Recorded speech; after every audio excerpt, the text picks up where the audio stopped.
주님의 위대한 질문 시리즈 9번째 시간에 주시는 말씀은 신약 성경 중에 누가복음 8장 22절에서 25절의 말씀입니다.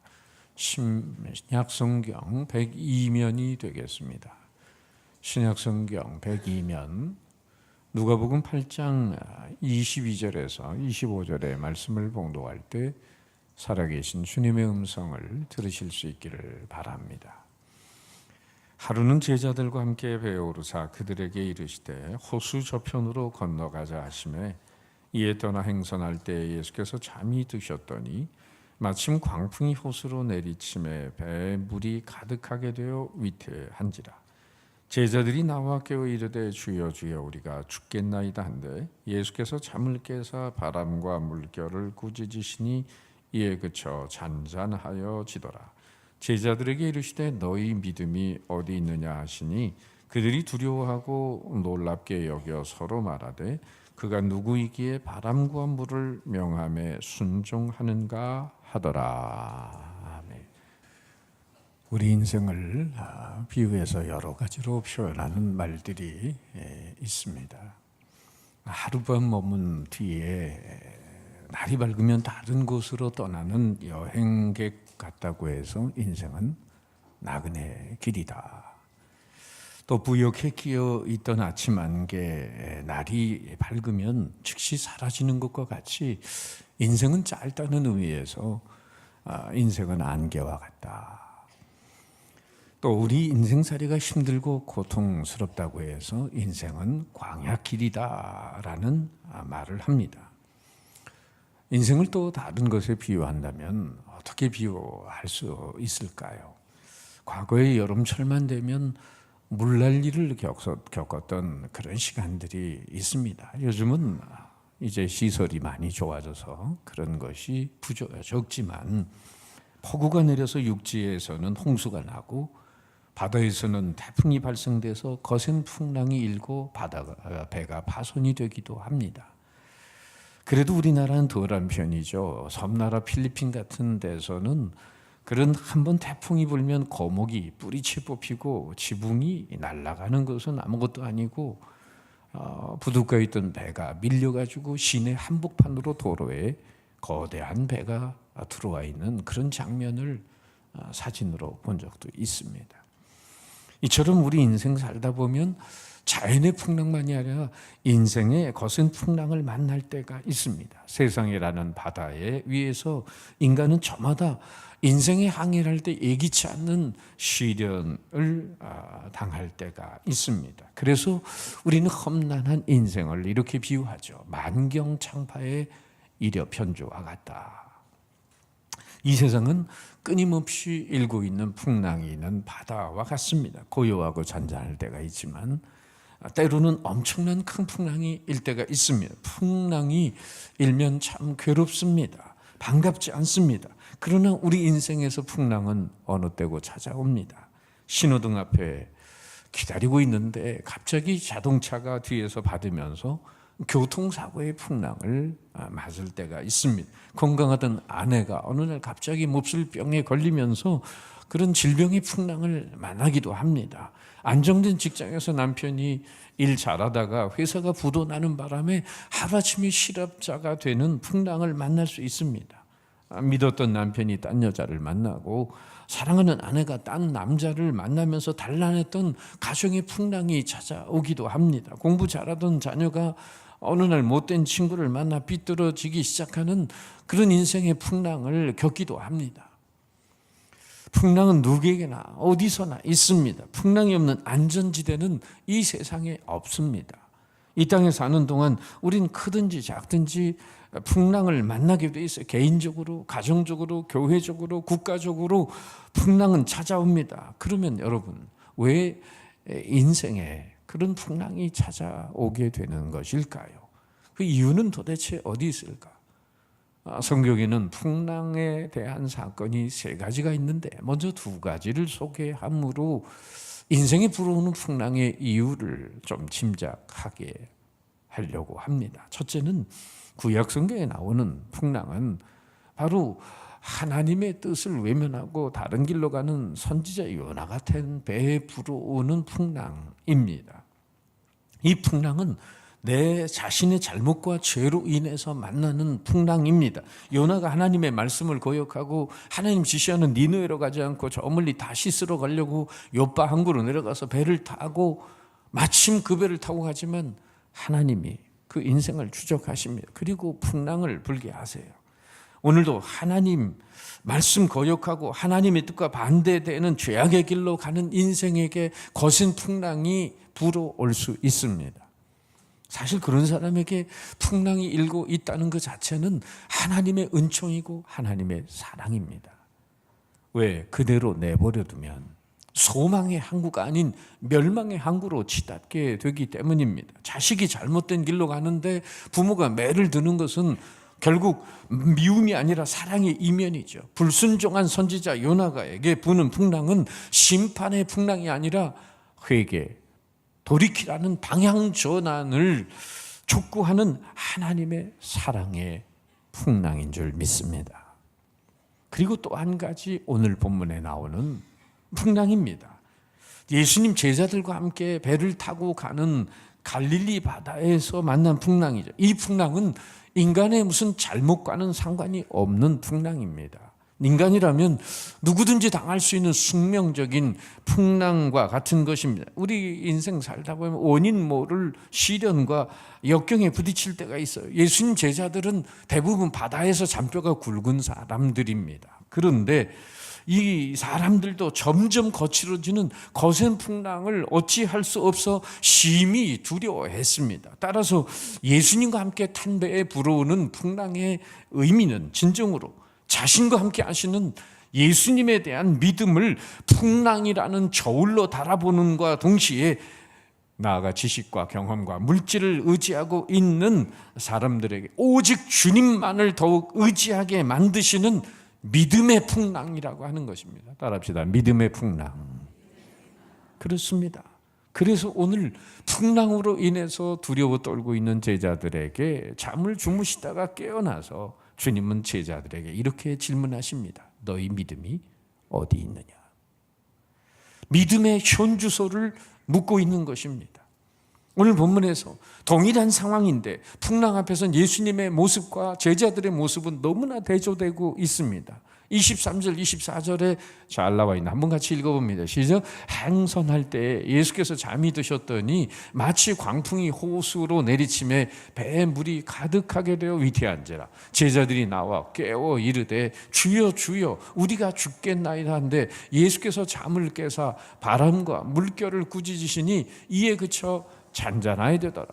동일한 상황인데도 예수님의 반응과 제자들의 반응은 너무나 판이합니다. 먼저 제자들은 공포와 두려움에 시달립니다. 둘째, 아마 배 안에 들어온 물을 퍼내느라고 얼마나 안절부절했겠어요. 셋째, 바다에 잔뼈가 굵은 사람인데도 그들은 자기들을 구원하기에 무능력했어요. 넷째, 죽음의 위기에 봉착해서 한없이 두려워했어요. 그러나 예수님은 동일한 상황인데도 어떻게 반응하고 계십니까?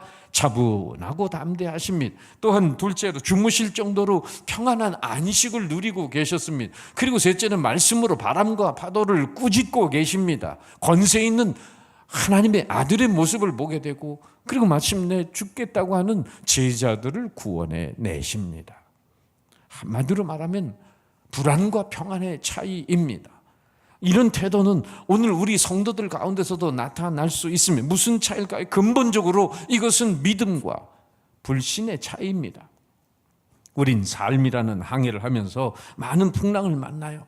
믿음과 불신이 구원과 죽음을 가를 뿐입니다. 믿음은 신뢰와 평안을 가져오지만 불신은 두려움을 몰고 옵니다. 두려움은 부정적인 것을 예견하게 됩니다. 두려움은 믿음 없는 상태입니다. 두려움은 광풍과 눈에 보이는 현상만을 봅니다. 24절에 제자들은 예수님을 깨우면서 이렇게 표현하 주여 주여 우리가 죽겠나이다. 이렇게 살려달라고 단순히 요청한 걸로 되어 있지만 같은 본문인 마가복음 4장에는 이렇게 원망조로 불평하면서 주님께 표현합니다. 예수께서는 고물에서 베개를 베고 주무시더니 제자들이 깨우며 이르되, 그 다음 말이죠. 선생님이여, 우리가 죽게 된 것을 돌보지 아니하시나이까. 제자들의 모습은 마치 이렇게 말하는 것 같지 않습니까? 아니, 예수님 믿고 따르면 복 받는다고 했는데 복은커녕 풍랑이 왜 일어납니까? 내가 하나님 믿고 충성했는데 11조도 드리고 이런 봉사 저런 봉사도 하고 있는데 왜 나에게 이런 풍랑이 다가오는 것입니까? 도대체 하나님 살아계신 겁니까? 우리 역시 인생의 거친 파도와 풍랑 앞에서 제자들처럼 회의적인 질문을 던질 수가 있는 거죠. 선생님이요, 우리 죽게 된 걸 왜 돌아보지 않는 것입니까? 어느 교회에 믿음이 좋기로 소문난 김 집사님이 계셨습니다. 그 김 집사님 취미가 등산이었는데 바빠가지고 등산 갈 새가 없었어요. 그래서 어느 날 주일 예배를 빼먹고 그리고는 등산을 가게 됐는데 오랜만에 그 경치와 시원한 바람에 정말 너무 기분이 좋았어요. 해가 기우는 것도 모르고 산속에 있었는데 주위가 깜깜해지는 걸 모르고 있다가 뒤늦게 깨달은 김 집사는 서둘러 하산을 하게 됐어요. 서둘다가 실수하게 되잖아요. 이 깜깜한 밤길에 내려오다가 발을 헛디는 바람에 그만 절벽에서 굴러 떨어지게 돼요. 한참 떨어지다가 기적같이 그 절벽에 갈라진 틈에 삐쩍 나온 나뭇가지를 탁 붙들고는 매달리게 됐어요. 한참 동안 매달리고 있다 보니까 자기가 주일날 빼먹고 등산 온 것에 대해서 하나님이 벌을 내리셨구나, 이리 생각을 하고는 하나님 잘못했습니다, 용서해 주세요, 살려주세요, 다시는 안 그럴게요. 그런데 어디선가 목소리가 들려오는 거예요. 넌 정말 내가 구해줄 수 있다고 믿느냐? 그냥 너무 반가워서 김 집사는 하나님 정말 믿습니다, 저를 살려주세요. 그러자 다시 한번 단호한 하나님의 목소리가 들려왔어요. 정말 그렇다면, 네가 나를 믿는다면 그 나뭇가지 쥔 손을 놔라. 갑자기 골치 아프게 됐어요. 한참 동안 고민하고 망설이다가 김 집사가 조금 있다가 이렇게 소리를 질러댔답니다. 거기 누구 다른 사람 없수? 힘이 빠진 김 집사는 결국 잡고 있던 나뭇가지를 놓고 바닥으로 떨어졌는데 사실은 곧바로 땅에 닿더랍니다. 그 나뭇가지 쥐고 있던 거하고 바닥하고 1m밖에 안 됐다는 거예요. 오늘도 많은 분들이 하나님 믿습니다. 사랑이 풍성하신 하나님, 긍휼이 많으신 하나님, 언약에 신실하신 하나님을 믿어요. 그리고 이런 찬양도 잘 부르죠. 세상 흔들리고 사람들 주를 떠나도 나는 주를 섬기리. 그러면서 또 이런 말씀도 다 암송하고 있죠. 내게 능력 주시는 자 안에서 내가 모든 걸 할 수 있습니다. 근데 이렇게 평상시에 잘 믿는 것 같아요. 그러나 삶의 위기가 찾아오면은 예기치 않은 인생의 풍랑이 불어올 때 어떻게 반응합니까? 사업에 부도 맞고 잘 나가던 직장 퇴출되고 건강이 흔들리고 자녀들이 말썽 일으키면서 입술에서 감사와 찬양은 온데간데 없어지고 원망과 불평으로 가득 찬 모습이 우리 모습은 아닌가요? 그렇다면 사람들은 인생의 풍랑 앞에서 왜 이렇게 부정적인 반응을 보이는 것일까요? 그 이유가 어디 있다고 생각하세요? 23절 말씀 보세요. 마침 광풍이 호수로 내리침에 배에 물이 가득하게 되어 위태한지라. 오로지 코앞에 닥친 그런 환경만을 바라보는 시선 때문입니다. 여러분, 환경만 바라보면 두려움에 사로잡힙니다. 일렁이는 삶의 파도만 보면 공포에 빠져듭니다. 우리 주변을 보세요. 그런 풍랑에 시달리고 있는 많은 사람들이 있죠. 건강의 풍랑, 사업의 풍랑, 자녀의 풍랑, 관계의 풍랑으로 인해서 더 근심 걱정하는 사람들이 얼마나 많아요. 그럴 때 문제를 보지 말고 문제 해결자이신 주님 바라보시기를 축원합니다. 여러분, 어두운 밤길에 어린 아들 아빠가 함께 가도 어린 아들은 그 무서운 밤길을 묵상하지 않아요. 나와 함께 있는 아버지를 묵상하는 거지. 그렇기 때문에 밤길이 무서운 게 아니라 나와 함께 있는 아버지 때문에 그 믿음으로 어두운 밤길을 헤치고 가는 거 아닙니까? 믿음은 시선을 하나님께 고정하고 풍랑의 위험에서 눈을 돌려 함께 하시는 주님을 보는 것입니다. 그래서 히브리서 기자는 이렇게 권면하죠. 믿음의 주요 또 온전케 하시는 인 예수를 바라보자. 63빌딩 같은 높은 빌딩에서 유리창 닦는 아저씨들 있잖아요. 언젠가 그보다 낮은 빌딩이지만은 열심히 유리 닦는 분 복도에서 제가 우연히 마주치게 돼서 아저씨 무섭지 않으세요? 하고 물어본 적이 있습니다. 근데 왜 안 무섭겠습니까? 높은 데 있는데. 그러면서 하시는 말씀이 그 무섭지 않은 비결이 있습니다. 그게 뭔데요? 라고 물었더니 간단하게 이렇게 대답해요. 밑을 내려다보지 않는 겁니다. 마태복음 14장에 보면 무리를 걸어간 베드로, 예수님 제자 베드로에 대한 얘기가 나옵니다. 갑자기 그러다가 물속에 빠져드는 장면이 나오죠. 베드로는 주님의 약속의 말씀을 믿고 정말 인류 역사상 처음으로 무리를 걸은 사람이라고 할 수 있어요. 무리를 걸었을 때 베드로의 기분이 어땠을까요?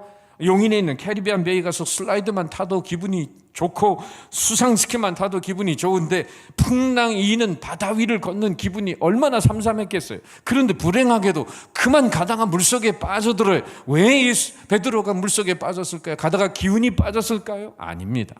성경은 이렇게 답해주고 있어요. 마태복음 14장 30절에 바람을 보고 무서워 빠져가는지라. 주님을 끝까지 바라보고 갔다면 그는 걸어갔을 겁니다. 그러나 바람을 봤기 때문에 물속에 빠져들었다. 바람을 보는 순간 두려움이 몰려옵니다. 두려움의 포로가 되는 순간 그 몸은 바다에 빠졌어요. 베드로는 믿음으로 무리를 힘차게 내딛었습니다. 하지만 불어오는 바람을 보고 일렁이는 그 파도를 보는 순간 이성으로 돌아갑니다. 신앙이 이성으로 바뀐 거죠. 좋은 말로 말하면 제정신 차린 거죠. 내가 이게 무슨 짓 하고 있나? 어떻게 사람이 무리를 걸을 수 있다는 것인가? 이런 경우가 우리의 삶에 많이 드러날 수 있습니다. 내가 지금 빚이 얼마인데 내가 11조를 하고 있어? 정신 나간 짓 아닌가? 지금 이렇게 자신의 처해진 환경만 바라보는 사람은 절대로 11조 못합니다. 봉사 못합니다. 내 환경이 우선인데 하나님 앞에 뭘 드리겠습니까?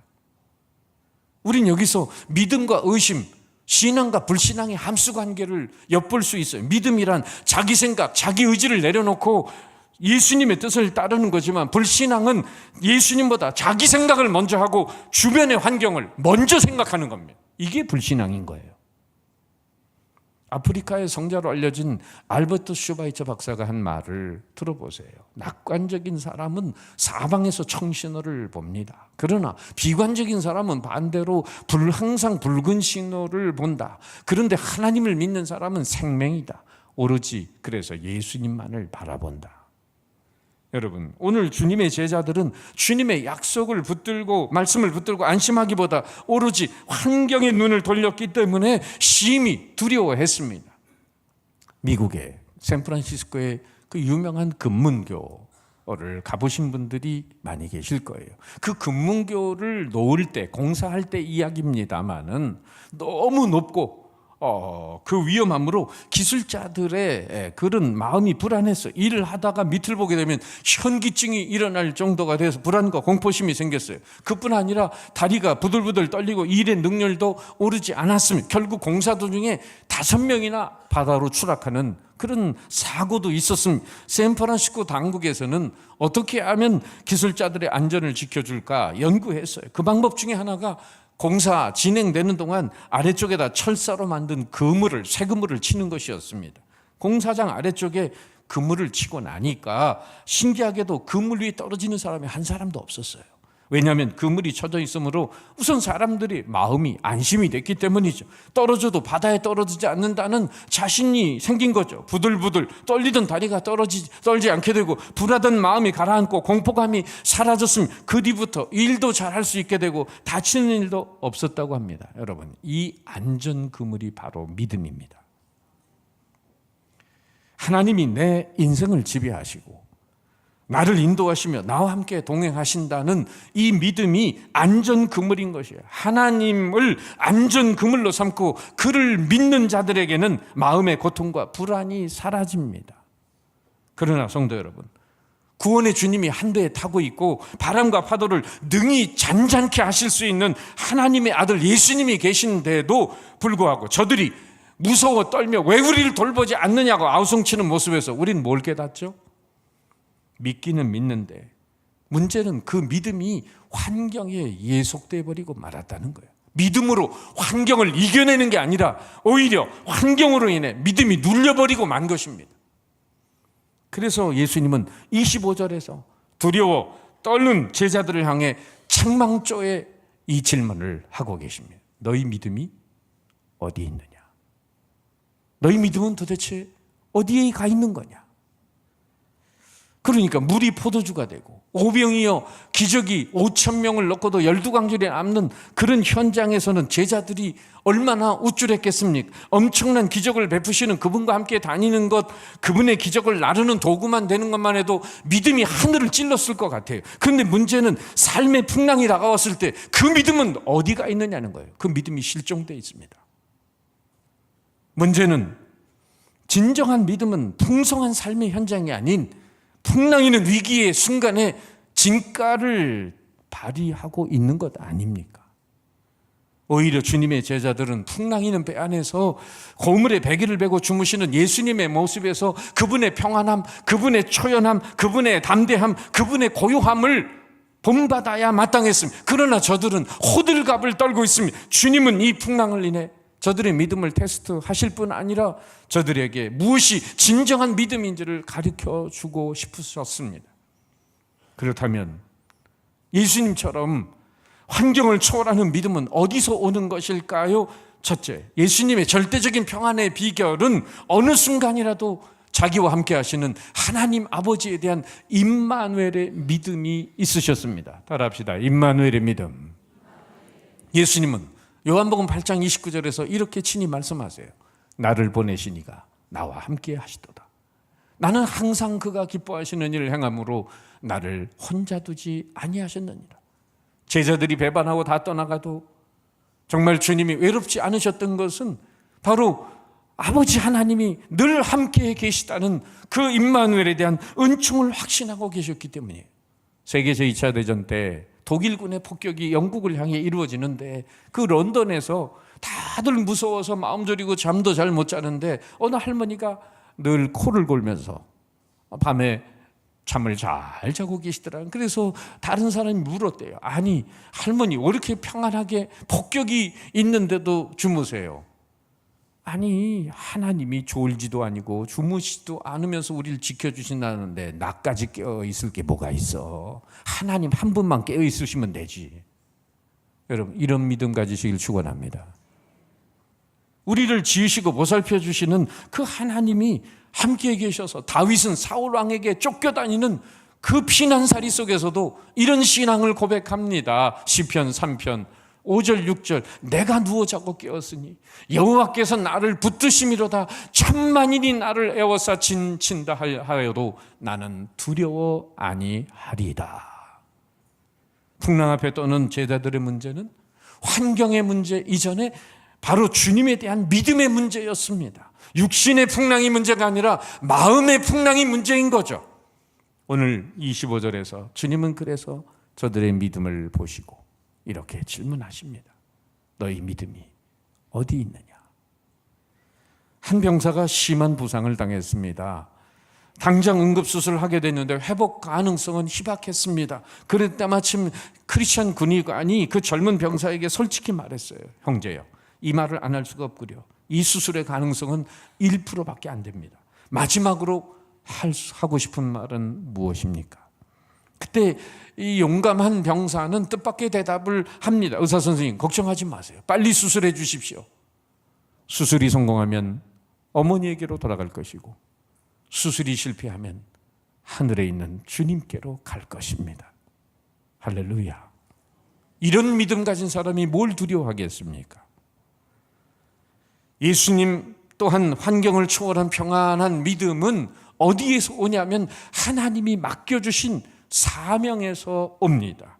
주님은 하나님의 높으신 경륜을 믿고 계셨어요. 주님은 앞에 있는 풍랑 정도가 아니라 저 앞에 있는 인류 구원을 위한 십자가의 고난을 내다보고 계십니다. 그러니 이까지 풍랑은 주님에게는 아무것도 아니죠. 제자들은 죽겠다고 난리법석을 피우고 있지만 주님은 오히려 아이들 좋아하는 롤러코스터나 파도 타기에 불과한 것이죠. 언젠가 제가 소망교회 부목사 시절에 찬양팀을 데리고 큰 버스를 빌려서 외부 집회를 많이 다녔는데 저 강원도 산골에 있는 군부대에 위문 공연, 선교 공연을 가게 됐어요. 30-40명의 형제 자매들이 타고 모든 전자악기를 다 싣고 가는데 이 산간 절벽이라 길이 험해가지고 대형 버스가 뒤뚱뒤뚱 하는데 그때마다 그냥 자매들이 심장이 그냥 흔들리는지 목사님 떨려 죽겠어요 이렇게 얘기하는데 거기서 그러면 나도 떨려 그러면 어떡하게 됐어요. 목사답게 얘기를 해야 되니까 우리 하나님이 오늘 우리에게 맡기신 영혼들이 있다. 그들을 구원하기에 하나님이 손에 안 보시려면 우리의 안전을 지켜주실 거야. 그러니 기도는 해도 염려는 붙들어 매라. 아주 또 따끔하게 그렇게 얘기를 했어요. 여러분, 감리교 창시자인 요한 웨슬레는 대서양 횡단하면서 미국과 영국에서 많은 말씀을 전하면서 배를 타고 다녔는데 그 풍랑이는 대서양의 바다를 만날 때가 많았습니다. 그때마다 그는 이렇게 고백했습니다. 하나님께서 내게 말씀하신 그 모든 뜻이 다 이루어지기 전까지는 내가 절대로 죽지 않는다. 하나님의 경륜이 여러분 그 누구의 실수로도 무너질 수 없다는 것을 알아야 합니다. 풍랑도 하나님의 사역을 그르칠 수 없는 것입니다. 심리학자 롤로 메이라고 하는 사람은 자아를 잃어버린 현대인이란 책에서 인간의 가장 현대인의 무서운 병은 두 가지, 불안과 공허함이라고 지적을 합니다. 그러면 인간이 현대인들이 가지고 있는 이 불안과 두려움의 세 가지 요인이 뭐냐? 첫째는 가치관 상실. 정말 무엇이 중요한지 그 가치의 근본을 상실했다는 거예요. 두 번째는 자아의식의 상실, 자존감을 잃어버렸다는 거예요. 세 번째는 사명의식의 상실, 정말 분명한 삶의 목적의식이 없기 때문에 현대인은 공허하고 두려워하며 산다는 겁니다. 주님의 제자들은 풍랑이라는 환경에 갇혀서 그만 약속하신 주님의 말씀을 상기하지 못했습니다. 주님이 왜 배를 타자고 했을까요? 22절에 보면 이렇게 제자들에게 먼저 말씀하십니다. 제자들과 함께 배에 오르사 그들에게 이르시되 호수 저편으로 건너가자. 지금 호수 저편에 거라사 지방으로 가면 말씀에 나오는데 거라사 귀신을 내쫓습니다. 많은 병자를 고칩니다. 하늘나라 천국 복음을 전하십니다. 분명한 사명이 있기 때문에 이 갈릴리 바다를 건너가시는데 제자들은 이 풍랑에 두려워 떨고만 있는 거죠. 성경에 나오는 세 번째 이 풍랑의 이야기는 사도행전 27장에 나옵니다. 사도 바울이 죄수의 몸으로 배를 타고 승객 276명과 함께 로마로 갑니다. 그런데 가다가 유라굴로라는 광풍을 맞이해서 정말 배가 파손이 되고 다 깨질 뻔하는데 그 위험한 위기 속에서 사도 바울이 하나님의 말씀을 이렇게 전합니다. 내가 너희를 권하노니 너희 이제는 안심하라. 너희 중 아무도 생명에는 아무런 손상이 없겠고 오직 배뿐이리라. 여러분이요 안심하라. 나는 내게 말씀하신 그대로 되리라고 하나님을 믿노라. 배에 풍랑이는 뱃속에서도 하나님의 음성을 듣고 앞에 있는 사명을 향해 달려가는 사도 바울의 담대한 외침이었어요.